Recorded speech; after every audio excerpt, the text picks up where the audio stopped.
একেবারে পুলিশের ডেরায় গিয়ে আওয়ামী লীগ তাদের গোপন মিটিং করছে। আওয়ামী লীগের কিছু নেতা কর্মী তারা গোপন মিটিং করছে এবং সেই গোপন মিটিং করে তারা অ্যারেস্ট হচ্ছে, তাদেরকে রিমান্ডে নেওয়া হচ্ছে।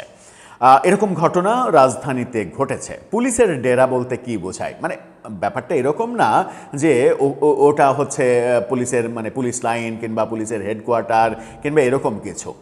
ব্যাপারটা হচ্ছে যে পুলিশের মানে প্রতিষ্ঠান, ওটা পুলিশ প্লাজা, পুলিশ সমিতির যে মানে ব্যবসা রয়েছে সেই ব্যবসারই একটা অংশ হচ্ছে পুলিশ প্লাজা। তাদের থেকেই এই প্লাজাটা তৈরি করা গুলশানে এই পুলিশ প্লাজা যেহেতু পুলিশের প্রতিষ্ঠান এবং সাবেক বর্তমান পুলিশরা এখানে জড়িত, সেই ক্ষেত্রে এখানে মানে কি বলবো যে নিরাপত্তা ব্যবস্থা এবং আইন শৃঙ্খলা রক্ষার ব্যবস্থা যে সর্বোচ্চ পর্যায়ে থাকবে এই জ্ঞানটুকু কি আওয়ামী লীগের নেই কিংবা আওয়ামী লীগের নেতাকর্মীদের নেই? প্রশ্নটা আমার মনে জেগেছে। কেন জেগেছে?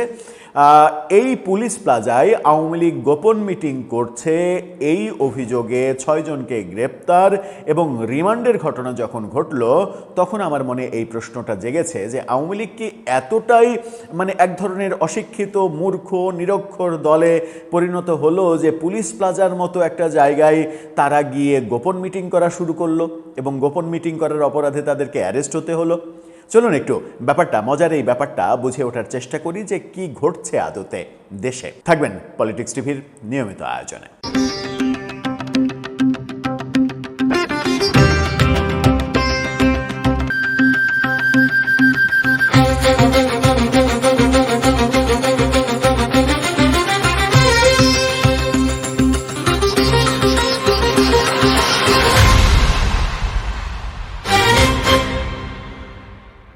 দর্শক, বলছিলাম পুলিশের ডেরায় গিয়ে আওয়ামী লীগ গোপন মিটিং করছে। পুলিশ প্লাজায় এই মিটিংটা অনেকটা বলেই দেয় যে এরকম পুলিশের ডেরা বললে বোধহয় ভুল হয় না। এখানে যেটা বলা হচ্ছে যে নাশকতা ও ধ্বংসাত্মক কর্মকাণ্ডের পরিকল্পনা ও ষড়যন্ত্রের অভিযোগে রাজধানীর গুলশান থানায় সন্ত্রাস বিরোধী আইনে করা এক মামলায় কার্যক্রম নিষিদ্ধ আওয়ামী লীগ এবং নিষিদ্ধ সংগঠন ছাত্রলীগের 6 নেতাকর্মীর প্রত্যেককে 3 দিনের পৃথকভাবে 3 দিনের রিমান্ড দিয়েছেন আদালত। আজকে ঢাকা মেট্রোপলিটন ম্যাজিস্ট্রেট রকিবুল হাসানের আদালত পুলিশের আবেদনের পরিপ্রেক্ষিতে শুনানি শেষে এই আদেশ দিয়েছেন। বিষয়টি নিশ্চিত করেছেন আসামিপক্ষের আইনজীবী ফারজানা ইয়াসমিন রাখি। রিমান্ডে নেওয়া ব্যক্তিরা হলেন যশোরের চৌগাছা উপজেলার আওয়ামী লীগের সাধারণ সম্পাদক মেহেদি মাসুদ চৌধুরী। চৌগাছার সাধারণ সম্পাদক পুলিশ প্লাজায় এসে আওয়ামী লীগের গোপন মিটিং করছেন। সদস্য SM রেদওয়ান হাবিব আলিফ এবং কর্মী আমিনুর রহমান চৌগাছার 3 জন, যশোরের মাইকেল মধুসূদন MM কলেজ শাখা ছাত্রলীগের যুগ্ম সম্পাদক নান্নু মিয়া, চৌগাছা উপজেলা ছাত্রলীগের সাবেক সভাপতি মোহাম্মদ ইব্রাহিম হোসেন এবং মাদারীপুরের রাজোর উপজেলা আওয়ামী লীগের কর্মী সজল আহমেদ। আসামিদের আদালতে হাজির করে 7 দিনের রিমান্ড চেয়ে আবেদন করেন মামলা তদন্ত কর্মকর্তা। তবে আসামি পক্ষে রিমান্ড শুনানি বাতিল চেয়ে জামিন আবেদন করা হয়, সেটা নামঞ্জুর করা হয়। রিমান্ড আবেদনে তদন্ত কর্মকর্তা উল্লেখ করেন শুক্রবার রাতে অর্থাৎ কালকে রাতে গুলশানের শুটিং ক্লাবের সামনে, গত রাতে এই ঘটনা ঘটেছে। শুটিং ক্লাবের সামনে দায়িত্ব পালনের সময় পুলিশ গোপন সংবাদের মাধ্যমে জানতে পারে গুলশান 1 এলাকার একটি শপিং মলের ফুড কোর্টে কার্যক্রম নিষিদ্ধ আওয়ামী লীগ ও নিষিদ্ধ ঘোষিত ছাত্রলীগের নেতাকর্মীরা বৈঠক করছেন। সেখানে তারা নাশকতা ও ধ্বংসাত্মক কর্মকাণ্ড পরিচালনার লক্ষ্যে গোপন পরিকল্পনা ও ষড়যন্ত্র করছেন। একটা পুলিশ প্লাজার মতো একটা জায়গার ফুড কোর্টে তারা, ফুড কোর্ট সাধারণত ওপেন প্লেস হয়, বহু মানুষ মানে একসাথে বসে, সেখানে তারা নাশকতার পরিকল্পনা করছে। কি মেটিকুলাস ব্যাপার চিন্তা করছেন যে একটা ফুড কোর্টে আওয়ামী লীগের নেতাকর্মীরা তারা দেশের বিরুদ্ধে ষড়যন্ত্র এবং নাশকতার পরিকল্পনা করছে।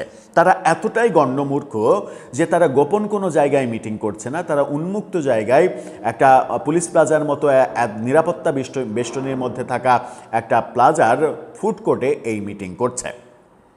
আবেদনে আরও বলা হয়েছে, রাত 9:15টার দিকে পুলিশ ঘটনাস্থলে গেলে পুলিশের উপস্থিতি টের পেয়ে কয়েকজন পালানোর চেষ্টা করেন। এই সময় পুলিশ 6 জনকে আটক করে, তবে অন্যরা কৌশলে পালিয়ে যায় বলে রিমান্ডে উল্লেখ করা হয়।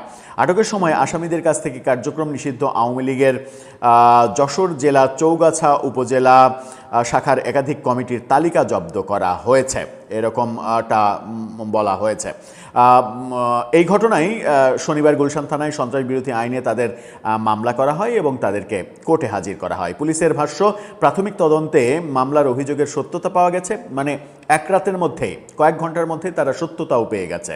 আটক ব্যক্তিরা কার্যক্রম নিষিদ্ধ আওয়ামী লীগের বিভিন্ন পর্যায়ের সক্রিয় নেতা এবং তারা দীর্ঘদিন ধরে গুলশান এলাকায় নাশকতা ও ধ্বংসাত্মক কর্মকাণ্ড পরিচালনার লক্ষ্যে গোপন পরিকল্পনা এবং ষড়যন্ত্র করে আসছিল।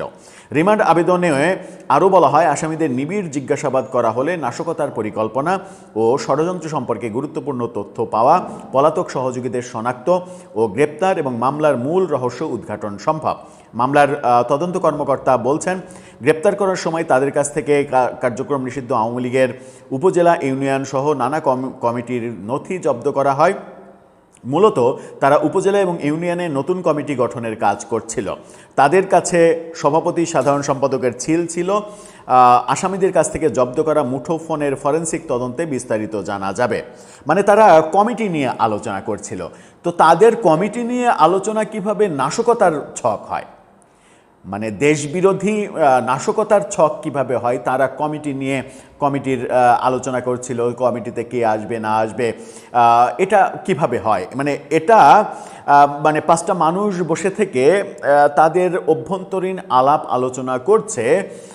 এটা যদি মানে এটাকে যদি আমি ঘরোয়া বৈঠক, অবশ্য মানে এই যুক্তি দেওয়ার আগে প্রথমে ওই আওয়ামী লীগের নেতাকর্মীদের বলতে হবে যে ভাইয়া, আপনারা মানে এই মেধা নিয়ে যদি বাংলাদেশে রাজনীতি করেন যে আপনারা কমিটি নিয়ে আলোচনা করবেন, ঠিক আছে, পুলিশ না হলে সেটাকে একটু অতিরঞ্জিত করে নাশকতার পরিকল্পনা, দেশবিরোধী পরিকল্পনা বলছে, পুলিশ এরকম বলবে। তো আপনি কমিটি নিয়েও যদি আলোচনা করেন তাহলে আপনাকে ফুড কোর্টে যে আলোচনা করতে হচ্ছে কেন? মানে এরকম কমিটি, এখন আপনাদের কার্যক্রম নিষিদ্ধ, আপনাদের কমিটির আলোচনা তো এটা উন্মুক্ত জায়গায় অন্য কেউ জেনে ফেলা, তো এটা তো আপনাদের জন্যই বিপজ্জনক। তো আপনারা এগুলো করছেন, পুলিশ ধরে আপনাদেরকে নাশকতা, মানে দেশবিরোধী ষড়যন্ত্র, দেশদ্রোহিতা, অনেক কিছুই এখানে চলে আসতে পারে। এটা কি আপনাদের জানা নেই? এটা মগজে নেই? প্রশ্নটা আসে এবং সেই সঙ্গে এই প্রশ্নটাও আসে, তাহলে রাজনীতি করেন যারা, তারা কতটা মেধাবী হয়ে উঠতে পারছেন? দুই পক্ষের কর্মকাণ্ডই মজার। আওয়ামী লীগের এই মানে পুলিশ প্লাজার মতো জায়গায় ফুড কোর্টে এরকম মানে আলোচনা করা যদি হয়ে থাকে, যদি কমিটির এই ব্যাপারগুলো হয়ে থাকে, কমিটি নিয়ে আলোচনা, এটাও যেমন এক ধরনের মূর্খতার বহিঃপ্রকাশ। আবার পুলিশের যে বক্তব্য যে তারা একসাথে খাচ্ছিল, কমিটি নিয়ে আলোচনা করছিল, তো কমিটি নিয়ে আলোচনা কিভাবে নাশকতার পরিকল্পনা হয়, কিভাবে দেশবিরোধী পরিকল্পনা হয়, সেটাও আসলে মেলে না। মানে রাজনীতি এতটাই অসহিষ্ণুতার দিকে যাচ্ছে যে এর পরিণতি খুব একটা ভালো হবে না। আজকে আপনি যে মাত্রার মানে টেম্পারেচার নিয়ে খেলা করবেন, আগামীকালকে আপনার প্রতিপক্ষ তার চাইতে উচ্চমাত্রার টেম্পারেচারে যাওয়ার চেষ্টা করবে। এটাই তো নিয়ম, এটাই ইতিহাস। আমরা দেখেছি যে মানে বিএনপি গিয়েছে, আওয়ামী লীগ এসেছে, বিএনপি যে পর্যায়ে করেছে আওয়ামী লীগ তার চাইতে একটু বেশি করার চেষ্টা করেছে, তারপরে আবার বিএনপি এসেছে, আওয়ামী লীগ যতটুকু বেশি করার চেষ্টা করেছিল তার চাইতে বিএনপি আরও বেশি করার চেষ্টা করেছে, এরপরে আবার আওয়ামী লীগ এসেছে, আরও বেশি মাত্রায় করার চেষ্টা করেছে। এটাই তো আমরা দেখে আসছি। সুতরাং এই যে টেম্পারেচার বাড়তে বাড়তে বাড়তে বাড়তে কোন জায়গায় যাবে, সেটা কি আমাদের মাথায় থাকে নাকি আমাদের মাথা থেকে আসলে ভূত হয়ে পালিয়ে যায়? দর্শক, আপনার মতামত এই ব্যাপারে জানিয়ে লিখতে পারেন আমাদের কমেন্ট বক্সে।